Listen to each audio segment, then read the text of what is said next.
હોય અને તેને ભગવાન મહાદેવ પ્રસન્ન થાય, કેવી અદ્ભુત વાત છે શિવ ભક્તો, વાત અદ્ભુત છે.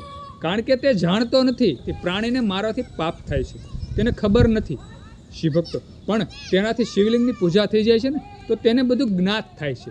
હરણ અને હરણીઓ શિકારીને સમજાવે છે કે આ શરીર છે તે બીજા માટે કામ આવે ને તે ખૂબ સારું કહેવાય, અમારું જીવન સાર્થક ગણાય. ત્યારે શિકારીને સમજાય છે કે હું તો મનુષ્ય છું, છતાં પણ મેં પાપને પોષ્યું છે અને આ સામાન્ય પ્રાણી છે છતાં પણ પરમાર્થના રસ્તે ચાલે છે.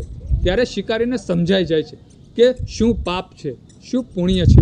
જે હરણ કરી રહ્યા છે ને તે પુણ્યનો રસ્તો છે અને જે પોતે કરી રહ્યો હતો, જે શિકારી પોતે કરી રહ્યો હતો તે પાપનો રસ્તો હતો. તેને બધું સમજાય છે. જ્યારે શિકારીને બધું સમજાઈ જાય છે ને ત્યારે હરણ હરણીઓને તેને બચ્ચાઓને તે જવા દે છે, તે તેને મારતો નથી. એટલા માટે જ ભગવાન મહાદેવ પ્રસન્ન થાય છે, શિકારી ઉપર પ્રસન્ન થાય છે. શિવ ભક્ત, આ વાતમાંથી આપણે ખાસ શીખ મેળવવા જેવી છે. જે અજાણતા થયેલા પાપો હોય ને તેનો ભગવાન મહાદેવ નાશ કરે જ છે. એટલે ક્યારેય પણ જાણી જોઈને જીવનમાં પાપ ન કરવું જોઈએ, ક્યારેય પણ ખરાબ આચરણ આપણે જીવનમાં આવવું જ ન જોઈએ. સુંદર એક નાની એવી વાત હતી જે મહાશિવરાત્રિની કથામાંથી આપણે શીખવા જેવી હતી. સુંદર એક નાની એવી વાત જો તમને ગમી હોય તો વિડીયોમાં લાઈક આપજો, કમેન્ટમાં હર હર મહાદેવ હર ઓમ નમઃ શિવાય લખજો અને આ વિડીયો બીજા હિન્દુ સનાતન ધર્મના લોકોને શેર કરી દેજો. બધા શિવ ભક્તોને, હિન્દુ સનાતન ધર્મના લોકોને મારા હર હર મહાદેવ હર અને ઓમ નમઃ શિવાય.